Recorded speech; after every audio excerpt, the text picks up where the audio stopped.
This is Max Shears for Pro Boxing Fans. I'm delighted to be joined today by Dominic Ingle. Dom, obviously it's an honour. I mean, first of all, let's talk about why we're here. Kell Brook returns. You've been in the ring with him. We saw the antics in there. Just first of all, what do you see in Kell Brook right now? What do you see in his eyes? Is he back? Yeah, well, he's back. I mean, obviously you've got to look.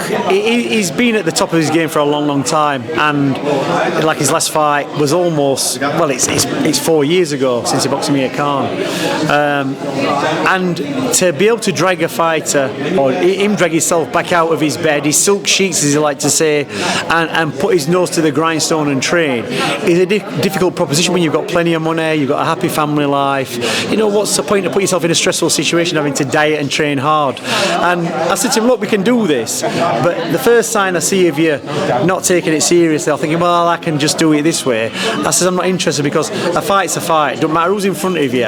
It's a dangerous game. We've always applied the same techniques and systems for fights that he's always applied, and we've got to do that again. So, you know, he's been on the hard treadmill runs, he's done the hard spars, he's done the hard weight sessions, and never once has he said, let's just, you know, knock 5 minutes off this workout, I've got things to do. He's committed himself to it, and you can see with the shape he's in today, he's in tremendous shape. He's still got a little bit more weight to lose.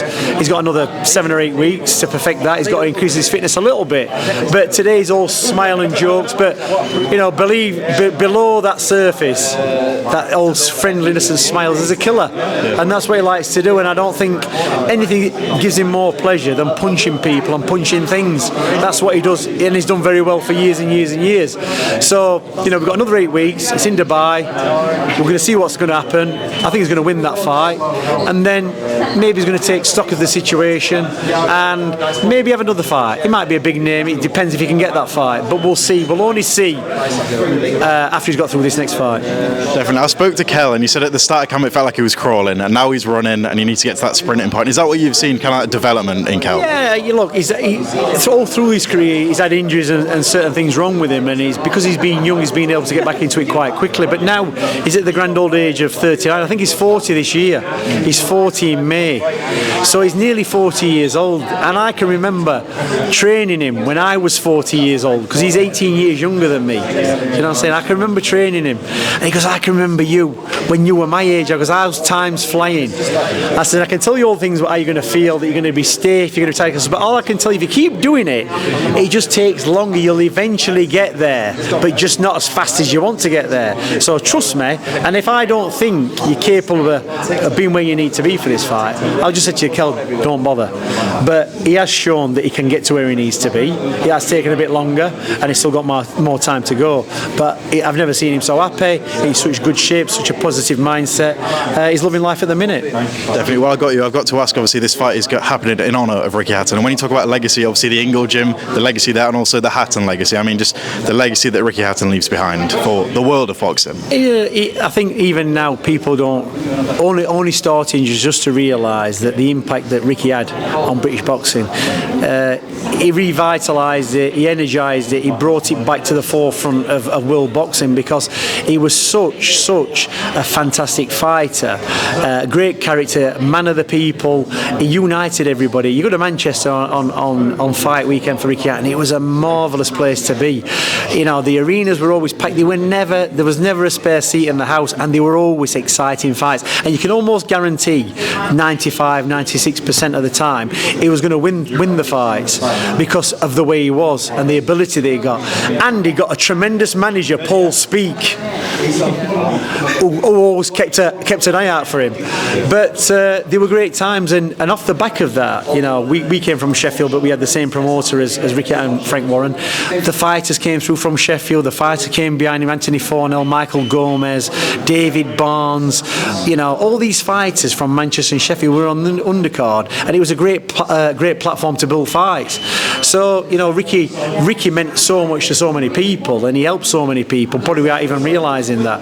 And now he's gone. It's a massive void. We're in his gym now. It's a strange place because you'd expect Ricky to be in. And the number of times I came here and Ricky was stood at the ring going, I'd walk in sometime, he'd have a sweatsuit on.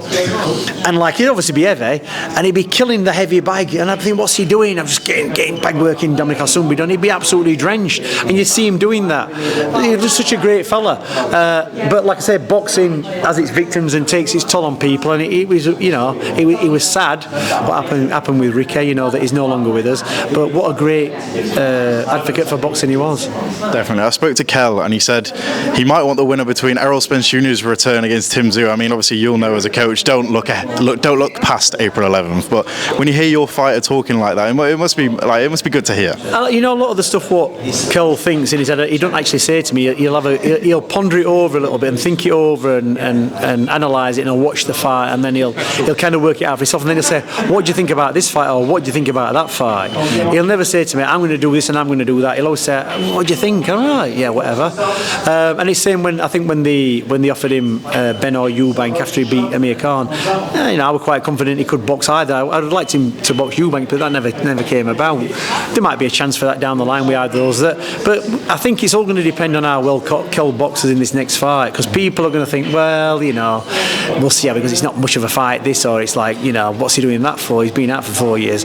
But I think a lot of people will be keeping a kind of a sly eye on what he's doing and seeing where he's at because, you know, you look at people like Bernard Hopkins who boxed into the 50s, George Foreman, he won the heavyweight title at 50. It's within fighters. Kell's had a bit of damage, like obviously to his eye, but he's got 2 metal plates in there. So he's bionic, so to speak. He's not, you know, them eye sockets aren't going to go again, really. He's got more chance of getting his nose broke.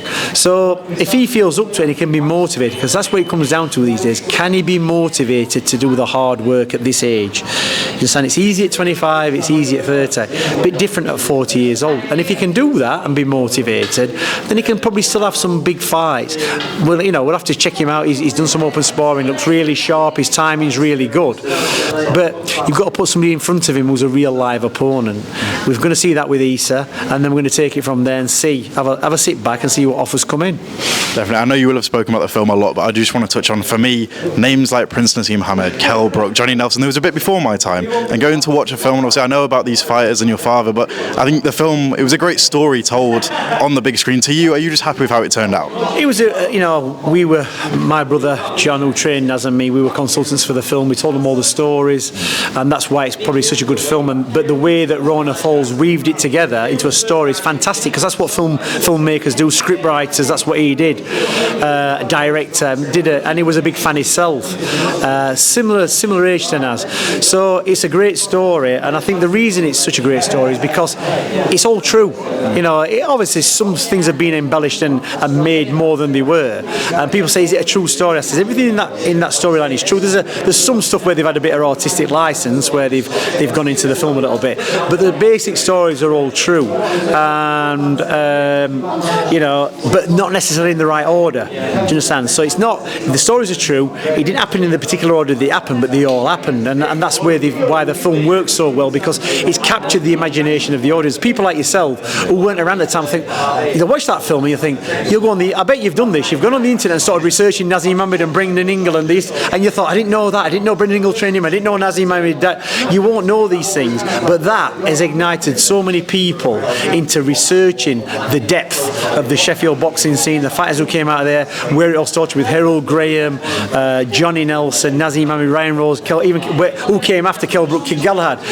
It opens up a whole new kind of treasure trove to see what's happening in boxing, and it's not, so that's kind of brought people into it. It's a great showcase and it's a great story. Definitely. I think in that film, the thing that I really took from it, not just the boxing lessons from your father, but the life lessons. And now we've got Kell Brook back, and I mean, just for you, it must be great to see him back. He's back as a father, and he's made his life, he's made his money, and obviously he is fighting. But that's a big thing in boxing. It's the life lessons and the person that actually makes you become. Yeah, look, you know, boxing. But people think boxing's about money and fame and fortune. It is to a certain degree, and it's like we've had thousands and thousands of kids come through the gym, and they've all been on the journey. Yeah, they haven't all become world champions, but they've done really well in life in different aspects. They've gone to university, they've become firemen, they've become doctors, they've become lawyers, they've become solicitors.